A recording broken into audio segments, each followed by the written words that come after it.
بالله من الشيطان الرجيم بسم الله الرحمن الرحيم هو الذي بعث في الأميين رسولا منهم يتلو عليهم آياته ويزكيهم ويعلمهم الكتاب والحكمة وإن كانوا من قبل لفي ضلال مبين أنبئت أن رسول الله يوعدني أنبئت أن رسول الله يوعدني والعفو عند رسول الله معمول والعفو عند رسول الله معمول ما لنا هداك الذي أعطاك نافلة ما لنا هداك الذي أعطاك نافلة القرآن فيها مواعظ وتفصيل قرآن فيها مواعظ وتفصيل ما لنا هداك الذي ما لنا هداك الذي أعطاك نافلة القرآن فيها مواعظ وتفصيل قرآن فيها مواعظ وتفصيل لا تأخذني بأقوال الوشاة ولا لا تأخذني بأقوال الوزاة ولا أظلم ولو كثرت في الأقاويل واضرب ولو كثرت في الأقاويل إن رسول لنور يستطاع إن رسول لنور يستدار به وأن من سيوف الله مسلول مهند من سيوف الله مسلول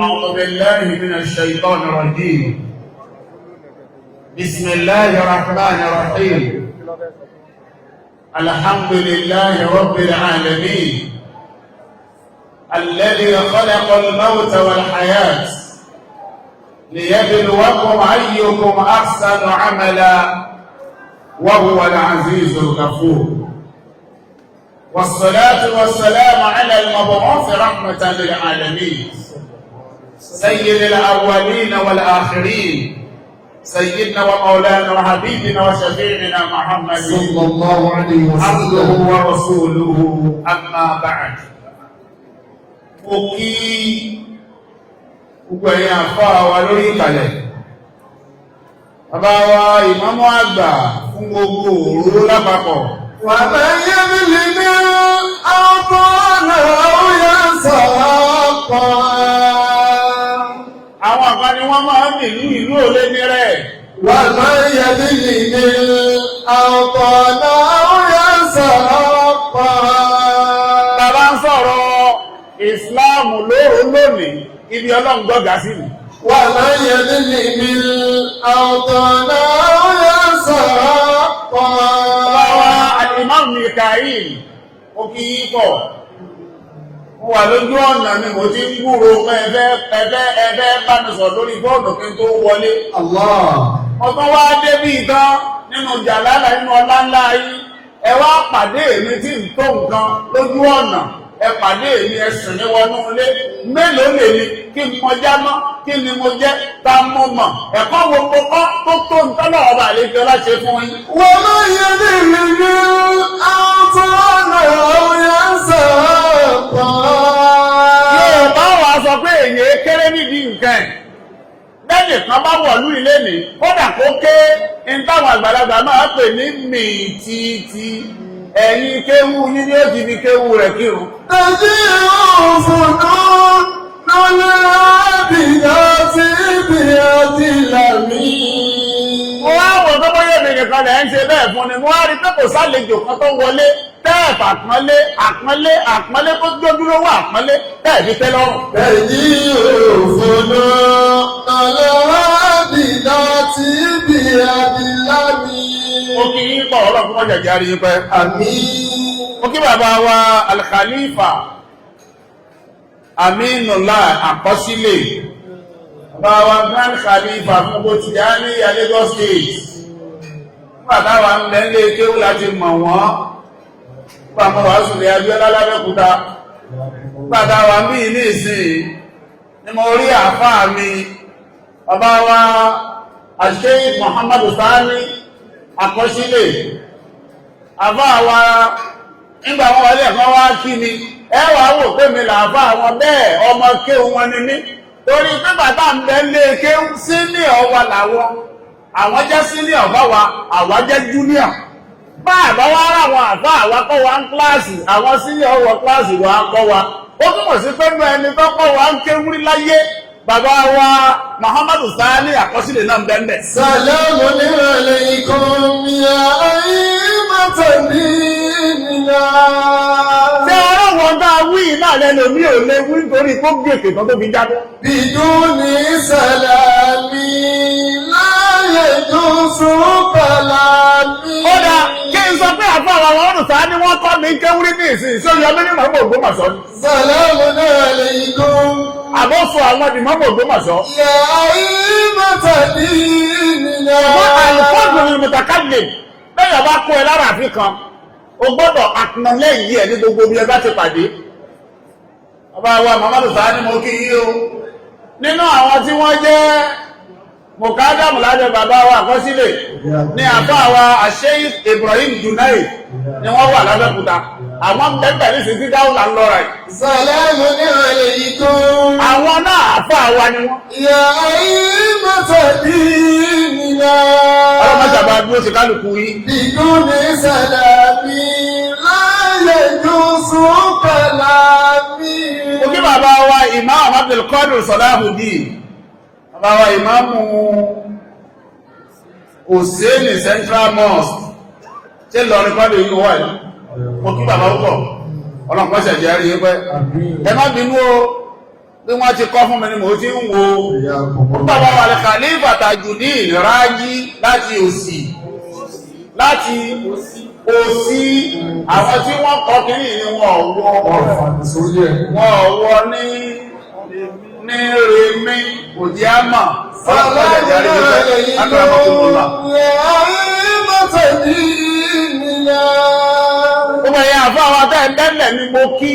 Biduni salami la yajuzu kalami.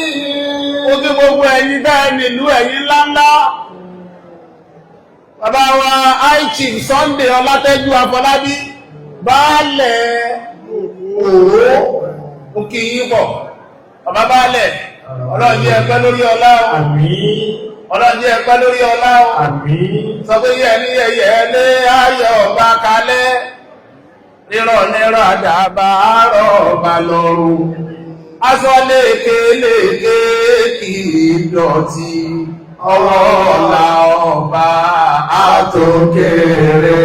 Yíyẹlé ayọ̀ ọba kalẹ̀. Rírọ̀ nírọ̀ àdàbà àárọ̀ ọba lọ́rùn. Aṣọ lékeleke kì í dọ̀tí. Ọwọ́ ọ̀la ọba àtòkèrè. Àwọn ọba wa tí àwí ọba wa ti dé. Onílé pọ́n bàálé àní Àmìlàdá. bàálejò mọ́ balẹ̀ àríwọ̀rùn àwa àtàmọ́ balẹ̀ ká máa ṣòfò ọmọ. Yíyẹlí yẹyẹlé ayọ̀ máa kalẹ̀, rírọ̀ níràdàbà àrọ̀bà lọ́rùn. Aṣọ lékelèké kìí dọ̀tí, ọwọ́ ọ̀la ọba àtòkèrè. Ṣẹ́rí tí mo wí fún yín Ṣàngó Ògbómọ̀ṣọ́ la máa wí bẹ́ẹ̀ fún. Bẹ́ẹ̀ni. Bàbá ikú Ṣàngó Ògbómọ̀ṣọ́ bàbá wà kábíyèsí ìsókè báyìí fún òbítà òkàtọ́lọ́. Bẹ́ẹ̀ni. Ọlọ́pàá ṣàbá ló tì. Àmín. Ó kí yín bọ̀. Ó kí bàbá wa IT Sanni Pàkìtì. Ṣé Pàkìtì náà ni? Olùkọ̀tún ti gbogbo òró. Ó kí yín bọ̀. Ọlọ́run kọ́ mọ́jà ìbá mi kí. Àmín. Àmín. Ọlọ́run bá mi dúró tì. Àmín. Ọlọ́run ní jẹ́ ń bàjẹ́ fún yín. Àmín. Àwọn nǹkan kan ti jọ dàwá pọ̀ tó tún pọ̀ dáadáa. Ọlọ́run ní jẹ́ ń bàjẹ́. La ilaha illallah. Ó kí bàbá wa Pọ́fẹ́sọ̀ Babábọ̀dé James Bójúwòye, National President Oro Community Association, former Provost College of Health Science, University of Ilorin. Ṣé bẹ́ẹ̀ náà ni? Ṣé wọ́n wà ń bí? Ó kí púpọ̀, ọlọ́pàá ṣàbá mi kí ẹ̀yìn náà. Mo fi wọ́n bí gbogbo ẹ̀yin ńlá látẹ̀m̀bẹ́ bí ó. Gbogbo àwa tá a sì kéré náà látorí ìní kárí gbogbo àwa kéékèèké mo kí. And let me extend pleasantry to our guest from the East. I want to believe you understand Yoruba very well. And if you don't, just try to follow the lyrics, follow my lead, so that you can get the message. You must get the message here, because after my presentation, I'm going to ask questions, and those questions you must answer.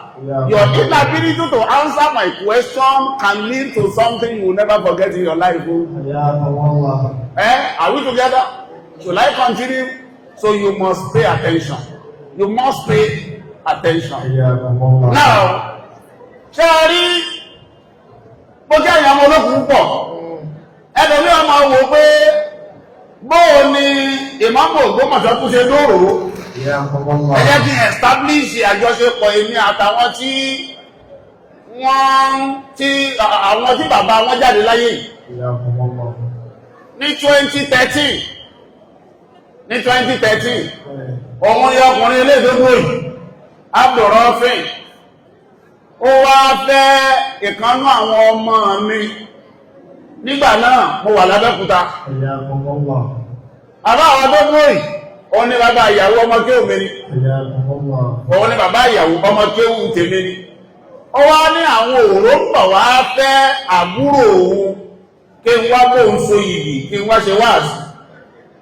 Ìdí àti jẹ ẹyàn kan gbánà láti 2013 níjọ́ náà lọ́hùn ní ìjí ìmọ̀gbé ń dìmọ́ mọ́ Ògbómọ̀ṣọ́. Wọ́n wà láti àmújọ́ náà mo jẹ́ ìmáàmù àdíàmù, mo sì nílé kéwú tí mo ń darí ojú bẹ́ẹ̀ lọ. Kò tí ìpẹ́ pọ̀ náà bóyá bí ọdún keje sẹ́yìn tá kéwú tán lọ́dọ̀ àwọn ọba wa àkọsílẹ̀ l'Abẹ́òkúta ni. Kéwú wọn náà kú sí yọkú olú kéwú abáyé ní ìsìn. A ní ìfún bẹ̀rẹ̀ kálá àfẹ́mọ́lẹ̀ àdúgbà kéwú tánu. Ẹnìkan ní tó bá jẹ́ wọn bá ń tẹ́ ẹ̀kọ́ mi náà ní ẹmú. Wọ́n bá ti yọ álìfù nìkan pọ̀ kò sí kéwú mọ̀ kí ló máa fi kú. Torí bẹ́ẹ̀, ibi Ọlọ́run ti ní ajẹyẹ kọgbánu, kí wá ló dé tí ò fi bàjẹ́ láti ìgbà náà títí dì sí. Yìgì tá a so, ọmọ jáde ń bẹ̀, àlùbáríkà jáde ń bẹ̀, oríire jáde ń bẹ̀, ń dá afọ́kọ, ń dá fúnyàwó, ní wọ́n ò fi gbàgbé ẹ̀yìn. Ọlọ́run wà ní kí ọ bàjẹ́ láíláí. Ó ní kí a bá àmọ́kọ́dún jáde, kò bá sí wà gbà nínú ìsìn. Ní kéǹtà kọ́ ní kéǹtà l'Abẹ́òkúta, Ọlọ́run ní jẹ́ ọ bàjẹ́. Ó kí gbogbo àwọn ọmọ olókùn lápapọ̀ látòrí àbájọ Abdul Kabir, Abdul Rashid, kárí gbogbo yín, Ọlọ́run máa ṣàbà dúró tì. Ṣé ẹni bá aláàlọ́ òní olókùn báyìí, tani a wá ṣe wá sí? Wọ́n èé sábà fún yàn tọ́píìkì.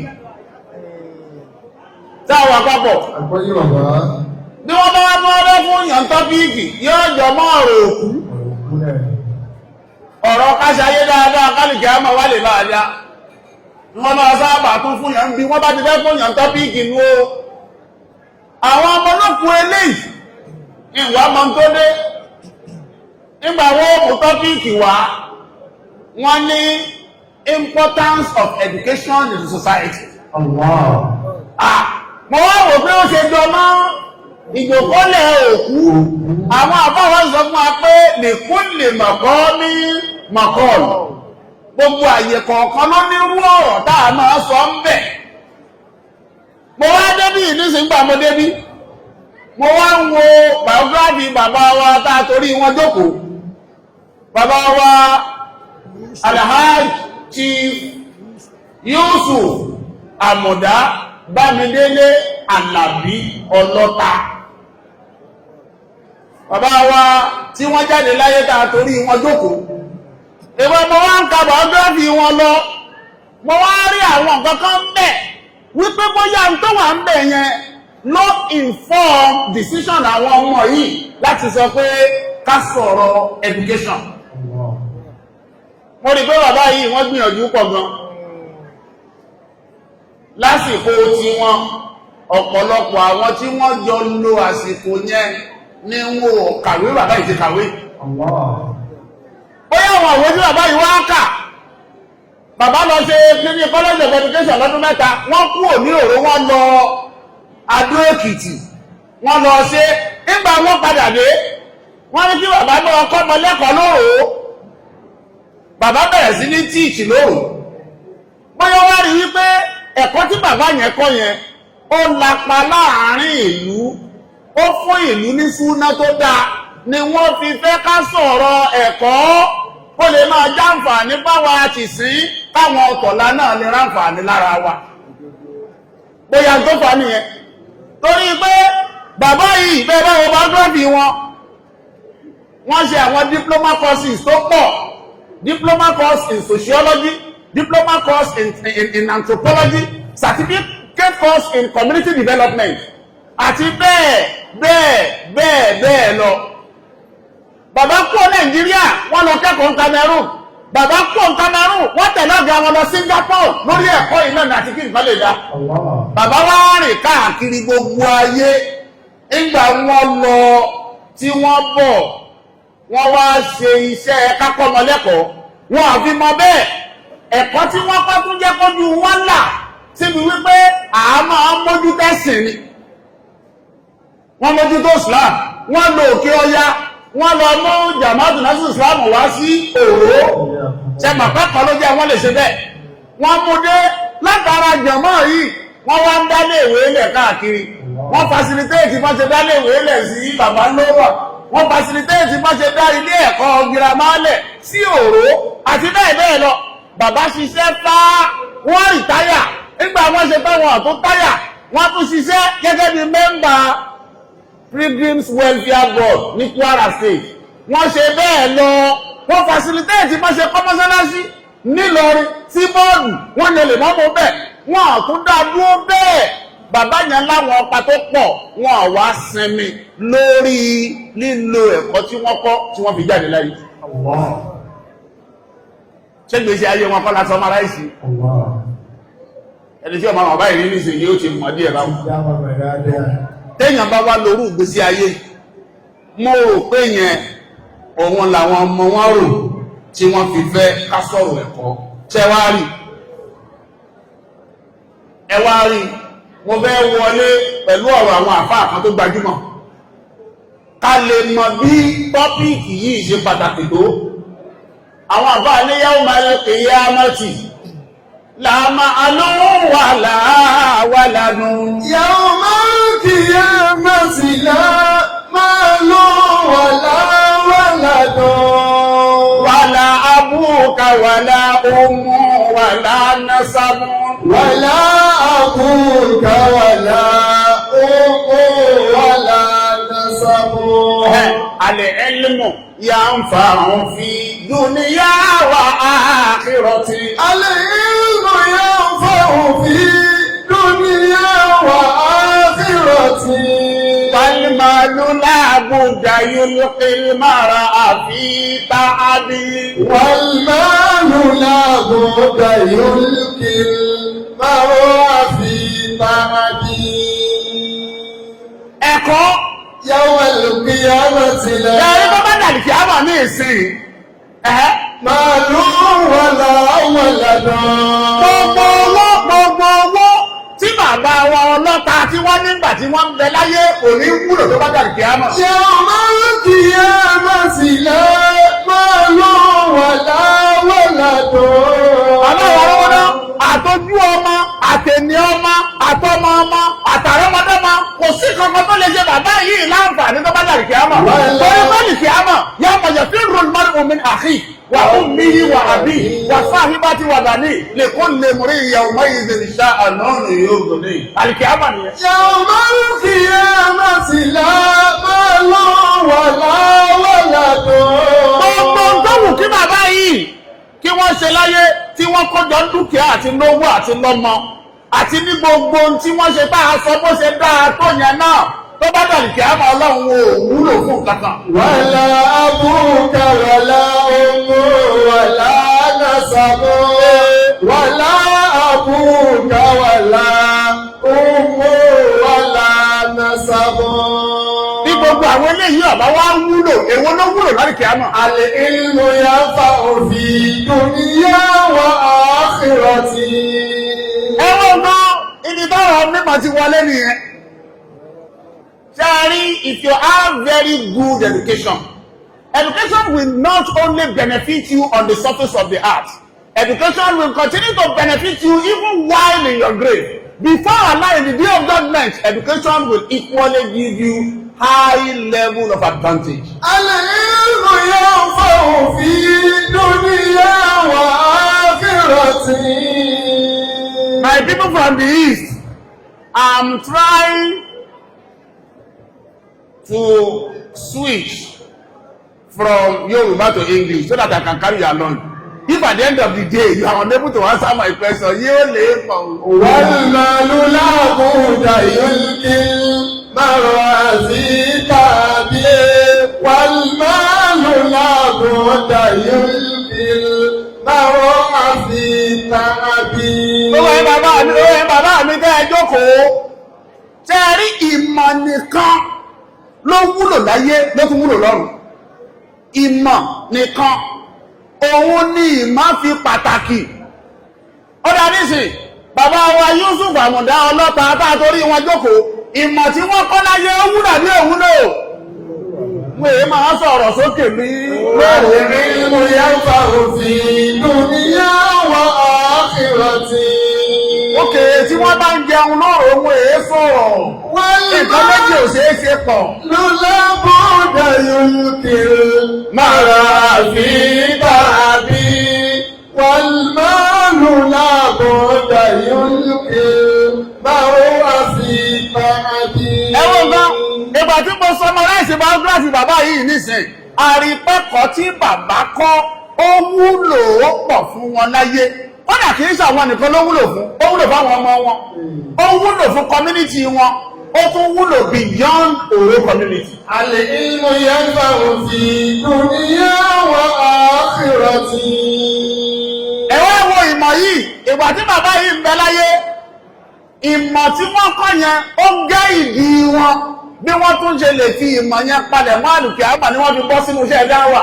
والمال لا بد يلقي المرء في تعبه. Gbogbo à ń dá jàmáà ìsìnlẹ̀ jàmáà Nasrul Islam tí bàbá dálẹ̀. Gbogbo à ń kọ́ ilé ẹ̀kọ́ táwọn yóò ti máa kẹ́kọ̀ọ́ ẹ̀sìn. Tẹ́ bá wà wọ àwọn iléèwé yẹn náà, Muslim high school, Òró, Muslim grammar school, kéde kan, Muslim high school, bàbá mẹ́mọ̀. Bẹ́ẹ̀ ni bàbá ìdálẹ̀ gbogbo ẹ̀ náà ló ní í ṣe pẹ̀lú Islam. Àwọn yẹn nítorí ẹ̀kọ́ tí wọ́n kọ́ àtẹ̀sìn tí wọ́n mọ̀ ló gáìdì wọn bí ìmọ̀ yẹn ti lè wúlò fún ọlálìkẹ́ àmọ́ ọlọ́run. والمال لا بد يلقي المرء في تعبه. Ó wáyé bàbá mi lóòrò àtẹ̀yìn màmí ọlọ́run jẹ́ ọdẹ àfún yín. Ẹ gbọ́ dáadáa, ká lè mọ bí ìmọ̀ ṣe ṣàǹfààní tó lálìkẹ́ àmọ́. Ànábì wa Muhammad. صلى الله عليه وسلم. Ó ní idha mata ibnu Adam inqata'a amaluhu illa min salat. Ànábì ní jó èèyàn bá ti kú bí bàbá wa ọlọ́pàá ṣe kú nísìta torí wọn jókòó.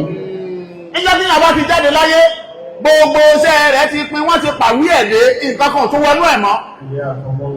Ànábì wá ní èyí tó tún lè wọnú ẹ̀ Ànábì dákọ̀ nǹkan mẹ́ta. Ìkan nínú mẹ́tẹ̀ẹ̀ta òun ni ilmun yuntafa'u bihi. Ìmọ̀wúlò láti jámọ́ àbí èwúlò. Ẹ̀yin àfá. Al-ilmu yanfa'u bihi. Bàbá wa àkọsílẹ̀ ṣe ìmọ̀ wọnú oko yí pọ̀. Dunya wa akhirati. Àwọn tó bẹ́ ẹ̀kọ́ nígbà mọ́ àládọ́kùnta ni mo ní ìtọ́jú ẹ̀wájú yìí. Al-ilmu yanfa'u fi dunya wa akhirati. Ẹ wo Ànábì ní nǹkan mẹ́ta ní òkú fókù lẹ́yìn tó bá jáde láyé, nǹkan mẹ́ta ló kù. Ìkan nínú mẹ́tẹ̀ẹ̀ta òun ni ilmun yuntafa'u bihi, òun ni ìmọ̀ tó ní tí mọ̀ yẹn tó ń ṣe láǹfààní, ìmọ̀ tó ń ṣàwọn èèyàn láǹfààní tóun náà máa torí ẹ̀ láǹfààní. Ẹ wo bí tá a wà yìí lónìí ní ìsìn.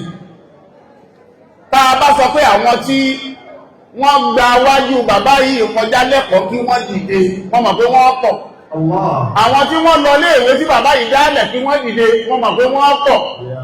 Àwọn tí wọ́n tẹ̀lé bàbá yìí lọ Mọ́kà kí wọ́n dìde, wọ́n mọ̀ pé wọ́n pọ̀. Àwọn tí bàbá yìí tó yẹ pé jàmá tí wọ́n dálẹ̀ ni wọ́n lọ tí wọ́n ti ń kẹ́kọ̀ọ́ ọ̀rọ̀ Ọlọ́run tí wọ́n ti jẹ́ èèyàn, mọ̀ pé wọ́n pọ̀. Ẹjọ́ nítorí Ọlọ́run ìjẹ́rìí ayé ìtàlìkẹ́ àmọ̀ ìwọ́n tó bá ṣàǹfààní kan ní látara mímọ̀ bàbá yìí dìde. Al-ilmu yanfa'u fi dunya wa akhirati. Ya zal jalali wal ikram ní ìfẹ́ kankan mọ́ ti lú. Wal malu la budda yulqil mar'a fi tabi. Káàdì kankan má dìde máa gbé ẹgbẹ́ ti di ẹjọ́ kó. Bàbá wa Fadilatu Sheikh Aminullah àkọsílẹ̀ Khalifa gbogbo Tìjàníyà ní Lagos State. Wọ́n ní bàbá tí wọ́n jáde láyé wọ́n kọ́ àwọn directly ní primary school. Ní 1955 àwọn jókòó kíláàsì tí bàbá mú tọ̀ tí wọ́n ń kọ́ àwọn kí ló tó kù. Al-ilmu yanfa'u fi dunya wa akhirati. Kódà kó ṣe pé wọn bá gbọ́gbọ́ àwọn bàbá ìfọ̀n wọn lébè wọn Ọlọ́run tíṣà mi bá ń kẹ́ wọn, tíṣà mi bá ń kẹ́ wọn lábú orúkọ Ọlọ́run tí wọ́n ti fà. Lábúrú àwọn ìsúnmọ́ Ọlọ́run tí ń bẹ lára wọn, lábú dáadáa tí wọ́n ti ṣe, èyí ò náà tó kọ́lọ̀ ń gbàgbọ́ wọn. Wal malu la budda yulqil mar'a fi tabi. Ibi tí mọ̀ kò ti wúlò fẹ́ni tó bá ní tó bá dàrí kí á mọ̀ nìyẹn. Wal malu la budda yulqil mar'a fi tabi.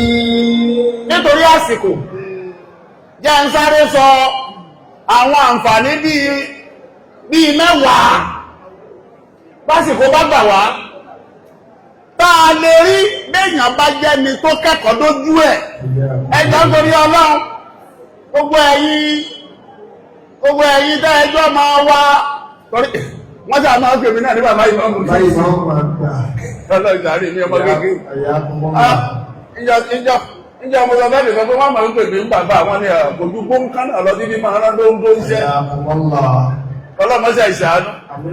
Gbogbo ẹ̀yin tẹ́ ẹjọ́ máa wá àwọn bàbá yóò sí ń bẹ̀ o látorí mi àtẹ̀yìn tẹ́ kéré sí mi ìṣòwò ìṣàwọn o ẹ̀yin ìṣọ́ màmá bàbá mi lẹ́yìn ẹ̀yin kọ́ ọmọ ń bá wí o máìnọ̀sì ẹ̀yin o kó lẹ́yìn kan kò ń ṣe wá sí sáà àpapọ̀ gbogbo yín pátá ẹ sáré mímọ̀ ó bẹ̀ yín o tí bàbá yìí ò bá ní mọ̀ tí mọ̀ yẹn tó ṣe déédéé ìgbà tiwọn ni ibi tí wọ́n dénú ayé yìí wọn ò lè débẹ̀ o bí wọ́n bá ti ẹ̀ débẹ̀ ọ̀nà nǹkan ni wọ́n gbà kò tí ẹ̀ rọrùn kí wọ́n débẹ̀ kò rọrùn ẹ̀kọ́ tó dàgbà ti sí ìmú ẹ̀kọ́ o ìmọ̀wúlò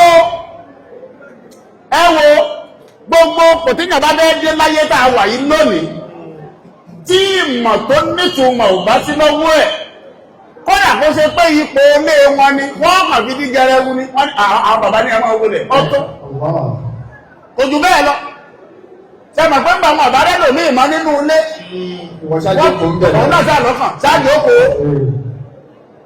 Ẹ bàbá wa ìmáàmù àgbà lóró ní ìsìn. Ṣé a kà ń túbà? Bàbá wa àkọsílẹ̀ ní ẹ̀yìn náà ní ẹ̀ka. Bàbá wa gbé túbà wọ́n wá bẹ̀rẹ̀ sí ní ké. Kálùkù sì ń wo ẹnu wọn bí ká máa pọ́nlá. Kódà ẹ̀kọ́ tí ò tún jẹ́ lòmíì ní tọ́dá nígbà tá a ti pọ̀ tí èé ṣe àwọn nìkan wọ́n ń ké wọ́n tó kú aládùá. Ẹ̀kọ́ nù wọ́n tún ṣe kí ni wọ́n kú àwa náà mọ́. Allahumma rahamna bil Qur'an wọ́n kó wa mọ́ nu. Kéwú ló débẹ̀ ẹlòmíì bábà kéjì nítorí ìbéèrè amúní wọ́n kọ síbẹ̀ Allahumma rahamni bil Qur'an àwọn ọmọ ọmọ òsàmì. Ìyá kọ́mọ́lá láti kéwú òbí. Ayé ẹ̀kọ́ ẹwọ́n wọn kan bẹ́ẹ̀ bá bẹ́ẹ̀rẹ̀ sí lè mọ́mù mí ẹgbẹ́ òkú padà lẹ́nu fún ọlọ́wọ́ ọtọ́nù ọwọ́ fáàfù sálẹ̀ lọ́mọ kan ọwọ́ kọ́ọ̀fù lókè lọ́mọ kan ọtọ́nù wọ́n ni bàbá ìmọ̀ mẹ́ta ẹsẹ̀ méjì ọmọ lẹ́yìn ọba tí wọ́n bá máa jọba nínú ìrìn èèyàn gbogbo ìran ẹ̀yin lọ́balọ́ba níjọ́ tẹ́ ẹ bá ti lọ fẹ́ ni tí ó kéré sípò jọba yóò kéré epo yóò kéré epo torí bẹ́ẹ̀ ìmọ̀ ló wúlò ẹ wá wò tí ẹni tó nímọ̀ tó jẹ́ èèyàn gidi láwùjọ tẹ́ ẹ bá gbé sórí ipò kódà tí ipò yẹn bá kéré tẹ́lẹ̀ yóò sọ ní tó tóbi. Ìmọ̀ ni ó ẹ wò ní ìsìn gbà tí mo wo àwọn tí wọ́n ní kí n kí bì àwọn tó ní kí n kí bì tí n tí ì kí wọ́n ní all staff of Access Bank all staff of Access Bank here present you are highly recognized àwọn dà. Al-ilmu yanfa'u fi dunya wa akhirati. Àrọ́wọ́ná, báwọn ọmọ bàbá yóò àgbà kẹ́kọ̀ọ́ lójú ọ̀mì. Staff Access Bank wo ní ọ̀wà ní? Wọ́n ní káká wọn stáàfù Dangote Cement. Al-ilmu yanfa'u fi. Stáàfù Dangote Cement tí ń bá wọn fi ẹ̀yìn ru cement wọn ò ní pé. Al-ilmu yanfa'u fi dunya wa akhirati. Tó o bá fẹ́ dráìfù mọ́tò Dangote ní ìsìn, àwọn CNG truck tí Dangote ṣẹ̀ṣẹ̀ kó dé, o gbọ́dọ̀ mọ máa ń lọ àkà tó ọ̀bá jẹ́ ẹnjìníà ò tó lè wá mọ́tò Dangote sọ́tọ́. Al-ilmu yanfa'u fi dunya wa akhirati. Dangote sọ pé CNG ìtúrọ̀kì ẹyọ kan èèyàn mẹ́rin ní ọmọ ṣiṣẹ́ ń bẹ̀. Èèyàn mẹ́rin ní ọmọ ṣiṣẹ́ ń bẹ̀. Nígbà tó wá ka àwọn mẹ́rin ṣe é fẹ́ gbọ́ kò sí mẹkáníìkì tí ń tú kinní lórí láwọn àwọn rósà mẹkáníìkì wọn ò sí ń bẹ̀. Àwọn mẹkáníìkì tí wọn ò kàwé gboyè wọn ò sí ń bẹ̀. Àwọn mechanical engineer electrical engineer tí wọ́n ní sátífíkéètì tí ó ṣe wípé wọ́n ṣe professional exam wọ́n pass. Ibi abáyédénù. Al-ilmu yanfa'u fi dunya wa akhirati. Wal malu la budda yulqil mar'a fi ta'bir. Wal malu la budda yulqil mar'a fi ta'bir. Ó dàbí ìgbà tó tẹ̀yí pé mo ti sọ àǹfààní tí ń bẹ ń bí ẹ̀kọ́ jẹ́ ńlọ́bù mí torí mo fẹ́ lọ bí méjì sí. Àbí àti ìmọ̀ àǹfààní tí ń bẹ ń bí ẹ̀kọ́ pẹ̀lú àǹfààní tí mo wí náà. Mẹ́wàá ni mo kọ síbí ṣùgbọ́n èyí tí mo wí náà tó. Ẹjọ́ ẹgbọ́n tí mo fẹ́ wí dáadáa. Mọ tí ò tí ìjà arọ́ náà mú láti jọ yìí. Mọ tí ò tí ìjà arọ́ náà mú. Mọ ọlọ́run mú rẹ̀. Èyí tí òjì àárọ̀ náà mú táàsì fi lè rí mú láyé òun ni pọ́ mọ́ntánà.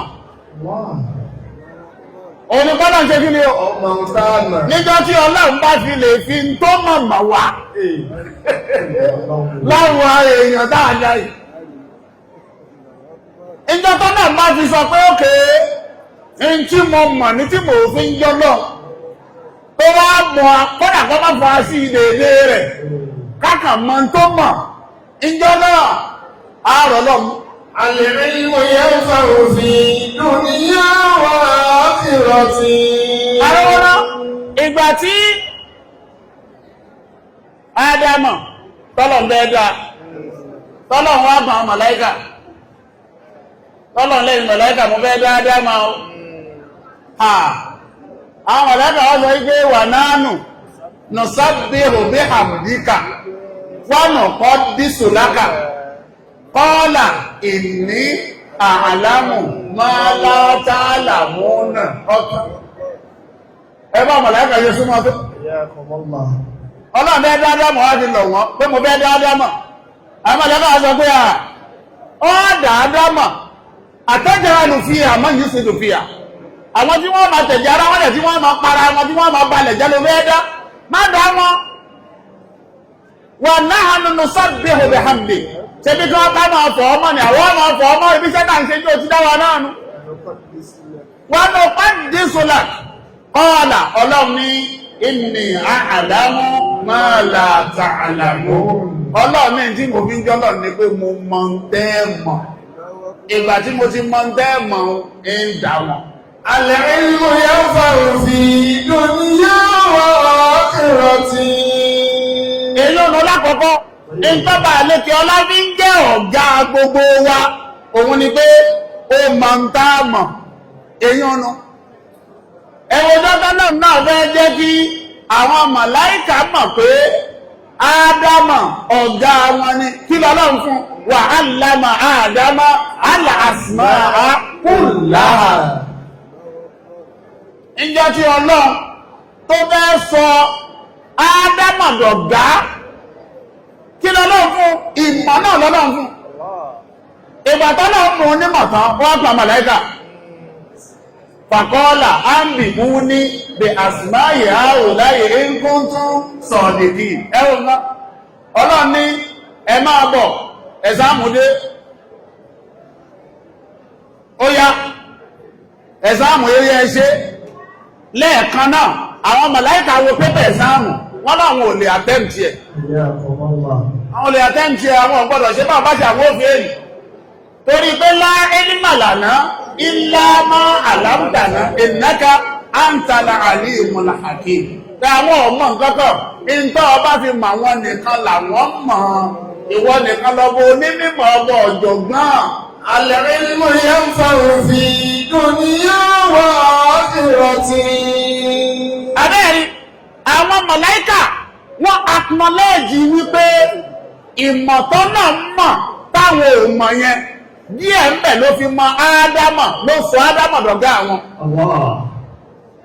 Ọlọ́run wá nígbà tó ti dọ̀gá yìí ó sì jù lú lè Ádámù ó yẹ forí balẹ̀ fún gbogbo wọn forí balẹ̀ illa Iblisa aba wastakbara ẹgbọ́ rí àyẹ dáadáa o ìgbà tí gbogbo wọn forí balẹ̀ fọ́gá wọn tó tí wọ́n gbà fún àṣetáàdì sọ pé òun ò ní gbà ẹ máa gbọ́ olóhùn ò gbà kí ni tó ṣẹlẹ̀ tó fi di ẹni tí ó gbà ó gbà pé Ádámù yìí ọ̀dà tóun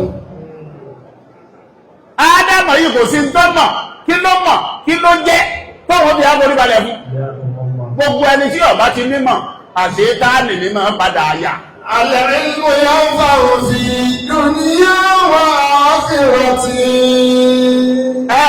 Gbogbo ẹni tí ọba ti nímọ̀ àṣetáàdì ní ọ̀padà yà mọ́ àwọn tí wọ́n bá ní lọ́rùn. Wal malu labuda yulqil mawazin tàbí. Wà rí ẹ máa wọ́n máa ọ̀rọ̀ àgbẹ̀ àwọn èèyàn yìí bí wọ́n ọ̀gbọ́ mi dáadáa ṣé wọ́n ń gbọ́ ṣe rí ìmọ̀ tí gbogbo yín tẹ́ ẹ bá jọ lẹ́ẹ̀ẹ́dẹ́ wá mọ̀ àwọn tó bá sọ pé àwọn ò lọ skúù tán láwọn ò kéwú àwọn ọ̀kọ́ṣẹ́ kò sí ní táwọn bẹ́ẹ̀ fi ṣe níjọ́ tẹ́yìn bá kọ́ ẹ̀kọ́ yẹn tán àwọn ni wọ́n dàṣe tánì tí wọ́n mọ̀ dàrí láàmú. Al-ilmu zaynun wa khayrun nasi yatlubu. àwọn ni wọ́n mọ̀ dàrí láàmú ẹwà ṣe tánì kí ni òye á sinmi lónìí láyé lónìí àṣetánì ní ń dayé rú kí ló sọ ọ́dọ̀ lórí ibú tí fi ń dayé rú kò ní ìmọ̀ tọ́nà ń fún ádámọ̀. والجاهلون لأهل العلم أعداء. ṣé ọmọ pẹ́jọ́ tí ọlọ́run fẹ́ tọ́lọ́run tẹ́sí wọn tó bá jọ náà páàsì ni ṣé ọmọ pẹ́ kò ní dolórí ibú ìtorí ipò fẹ́ẹ̀lì lójó dolórí ibú lẹ́ẹ̀fì ni pé àwọn tó bá drop out primary school wọ́n padà nípò láàbù àwọn tó bá drop out secondary school wọn ní kí ẹ ṣe ni àwọn tí wọ́n bá wà ní ekéwù àparí ìdájí àparí ìsánẹ́wì kò ní jẹ́ ìyàbá àtẹ ekéwù yanjú kò ní jẹ́ ẹgbẹ́ àdùnkẹ́ wọ́n jẹ́ ìlú nálẹ̀ lílé ìlmí àdá. àwọn tó bá jẹ wọn yunifásitì tí wọ́n wá rọ síkéètì òun wọ́n expel ẹ̀kọ́ school níjẹ́ tẹ̀yìn bá kàwé ìdá ìyanjú omi òní jẹ́ ẹgbẹ́ àdùn ẹ̀kọ́ ẹ̀kọ́. àlẹ́mú sẹ́yìn ọ̀fẹ́ ìrùn náà sí ẹtúlùbọ̀. wọ́n ò ní jẹ́ ẹgbẹ́ àdùn ẹ̀yin bàbá wọn tó ẹjọ́ kò yẹ wọ́n tẹ́tẹ̀ tí ì ṣe wàhálà kéwù. àwọn kan gòkè ní Kùránì lọ́wọ́ ẹlòmíì kódà kò parí kẹ́ẹ̀dá tó bàgìrì á ní. wọ́n wà á sẹ́kún ọdẹ jẹ lè máa kọ̀ ládùúgbò òun ní ọkọ̀ gbọ́ wájú èmi náà jẹ wọ́n ò fẹ́ kí ó mélòó lè pé tẹ́wà lẹ́jẹ lè máa mọ̀ ní rárá àjọ níní àjọ máa bára wa fà á ní òun ni wàhálà rẹ̀ ọkọ̀ yóò dà ṣe é táàmì sí yín lọ́rùn. wọ́n jẹ́ ìlú náà lílé ìlmí àdá. orí gbogbo ẹni wọ́n bá ti fún ẹ̀sàmù tó bá ti fẹ́ẹ̀lì láyé ọ̀tá ní ọmọ ọba wọn tó pàṣì ṣe. wọ́n jẹ́ ìlú náà lílé ìlmí àdá. ṣáà àpapọ̀ dáadáa. torí ẹ̀ tó bá fẹ́ kọ́ ọmọ rẹ̀ dà ṣe é tánì sáwọn ẹgbẹ́ rẹ̀ lọ́rùn. yẹ ọ kẹ́kọ̀ọ́. àlẹ́ ìlú yẹn fẹ́ràn fi dunya wa akhirati. ṣé ẹwà lè máa wo gbogbo àwọn tí wọn bá kẹ́kọ̀ọ́ yanjú àbà gbogbo nǹkan ẹ bá bá déwájú wọn wò ní gbà wọn là gidi wọn stẹ̀kì bá rọ̀ ìgbéraga òní jẹ́ wọn ó sinmi ẹni tí ò ní màtí gbèrè lọ́dún fẹ́ pa. àlẹ́ ìlú yẹn fẹ́ràn fi dunya wa akhirati.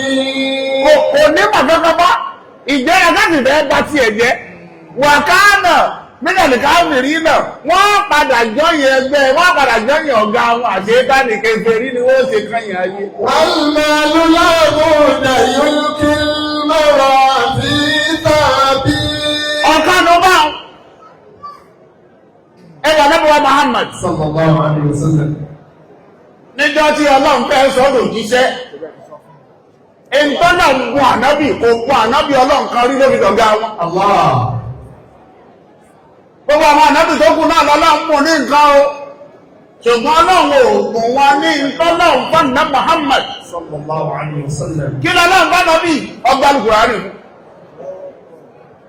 ẹgbọ́jọ́ tí wọ́n ti ń ṣe rìsáàṣì ó lè rìsáàṣì Kùránì kan tí ìjáde láyé Allah. nínú àhíyà lóga ó lè parí ẹ̀ nínú àhíyà ṣàrí'íyà ó lè parí ẹ̀ nínú àhíyà adab ó lè parí ẹ̀ nínú náyà tafsir bó ló ṣe parí tafsir kò sí bó ṣe parí ẹ̀ kódà kó o bọ́ sínú àhíyà ìṣìmáìyà ó lè parí ẹ̀ bọ́ sínú àhíyà ìtìsọ̀díyà ó lè parí ẹ̀ bọ́ sínú àhíyà síyàsíyà ó lè parí ẹ̀ kò sí tó bá nínú àlù Kùránì tó ní bá àfi tí wọ́n bá gbẹ́nu Kùránì tẹ́ tí ìrì lókun. العلم ينفع في دنيا وآخرة. ẹ wá wo ìtọ́nà kọ́kọ́ sọ̀kalẹ̀ bá nàbì ikra bismi rabbika alladhi khalaqal insana min alaq ikra wa rabbukal akram alladhi 'allama bil qalam 'allamal insana ma lam ya'lam. bẹ́ẹ̀ bá wo àyà yẹn fún rẹ̀ gbogbo tó ní ṣe pẹ̀lú màkèrèmíkọ́ ikra bismi rabbika alladhi khalaq ikra wa rabbukal akram alladhi 'allama bil qalam 'allamal insana ma lam ya'lam. Lẹ́bàá wò dáadáa, gbogbo tó ní ṣe pẹ̀lú mọ̀ méje níbẹ̀ nínú tọ́lọ̀ kọ́kọ́ sọ̀kalẹ̀ bá nàbì. Ló fà á láyé, ó lè di ọ̀gá láyè tó wà, àfi kí mọ̀ rí ó kún kẹ́kẹ́kẹ́. Ìmọ̀ rẹ̀ gbọ́dọ̀ kún kẹ́kẹ́kẹ́. Torí táwọn èèyàn bá ń bẹ́ ẹjà pọ̀ jẹ́ nǹkan kan, múra sẹ́kọ̀ọ́. Ó ní mọ̀ nú ayé torí pé ò tí ì lẹ́kọ̀ọ́ lójú ẹni. bọ́ ìbò tí ó ní ìsìn ìwọ parí secondary school ọlọ́ọ̀jẹ́ nǹkan tiraka olówó lọ sáàmà borí tí parí university ní first degree ọ̀njẹ́ nǹkan bọ̀ tọ́wọ́tọ́wọ́dé owó ọjọ́ kan tó múra sí máa ṣe masters parí masters wọ́n tó wá náà jẹ́ nǹkan bẹ̀rẹ̀ phd níjọ́ ọba di dókítà ẹni bá náà jẹ́ nǹkan yóò sọ pé lórí inú.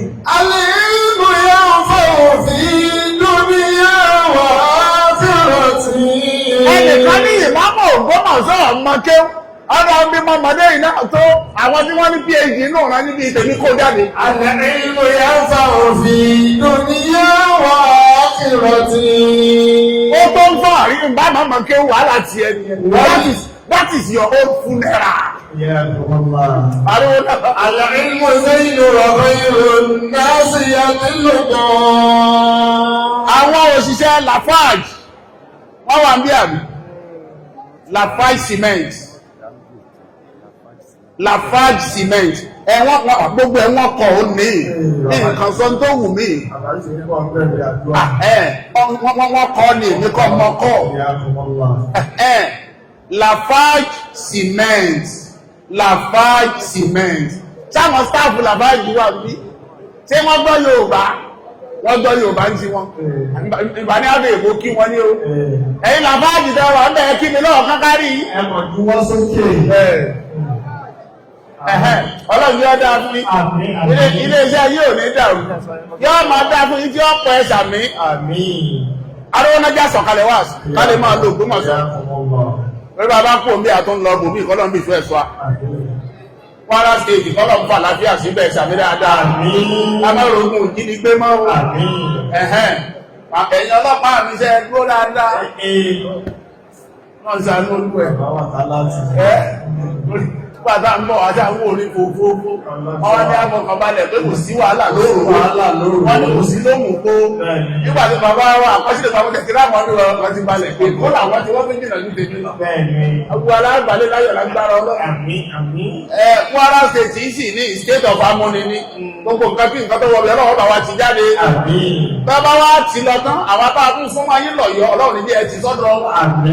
Ọ̀ṣun náà súnmọ́ yín ẹ̀ ní ti sọ́dọ̀ wọn. Kó ní kọ́lọ̀ ń ti sí kọ́lọ̀ já ti kúrò láyé kúrò láyé àgbáríkà la hawla wala quwwata illa billahi aliyyil azim. Mo fẹ́ sọ̀kalẹ̀ wá ìmọ̀ lẹ́ríkà ajú yẹn in tí mo wá bẹ́ẹ̀ bí kún fáwọn ọ̀dọ́ òun ni wípé ṣe aráwọ̀ ọ̀dọ́ nìsí owó là ń wà àwámọ̀ ẹgbẹ́ dáadáa gbogbo ẹni tó bá mójútó owó tí ń wá owó káàkiri tó wá ìmọ̀ owó yẹn ó lè padà fìyà jẹ owó tó wá yẹn yóò padà fìyà jẹ ọ́ bọ́ ọba lu jìbìtì wọ́n padà jìyà ń bẹ̀ bọ́ ọba lọ forí èèyàn sí owó wọ́n padà jìyà ń bẹ̀ àwọn tí jábù ràmánì ní ojú sí ń tì wọ́n torí ẹ̀hàn náà ràmánì kan lọ rí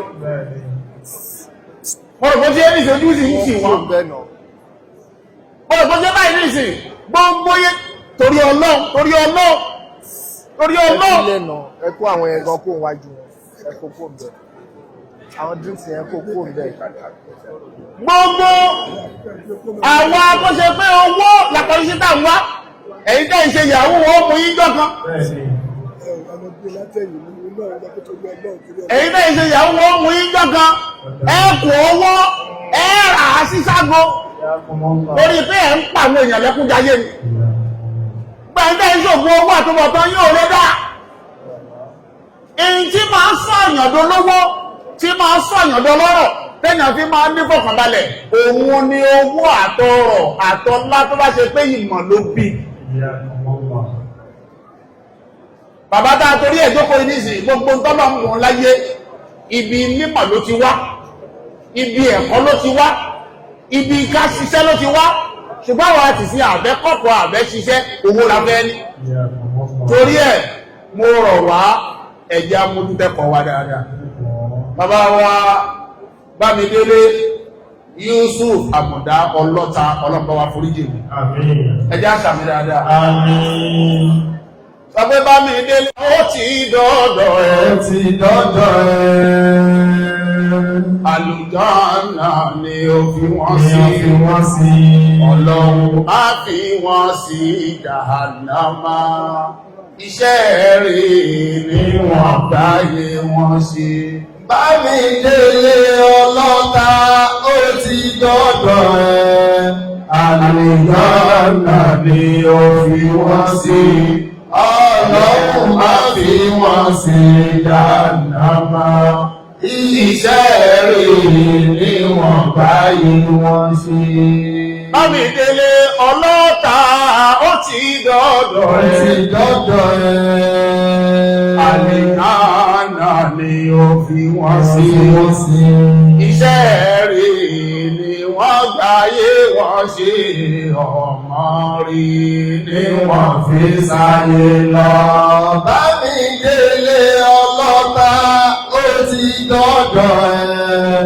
Àlùjánnà ni ó fi wọ́n sí Ọlọ́run má fi wọ́n sí jahannama iṣẹ́ rẹ̀ ni wọ́n gbáyé wọ́n sí. Ọlọ́run sì àbáwá kẹ́ wọn gbogbo tí wọ́n fi ilẹ̀ pátá ìlú Òró lápapọ̀ ọlọ́mọdé ọ̀dàrú àgbàlagbà ni wọ́n nínú ìlú tí wọ́n sì ṣe dáadáa.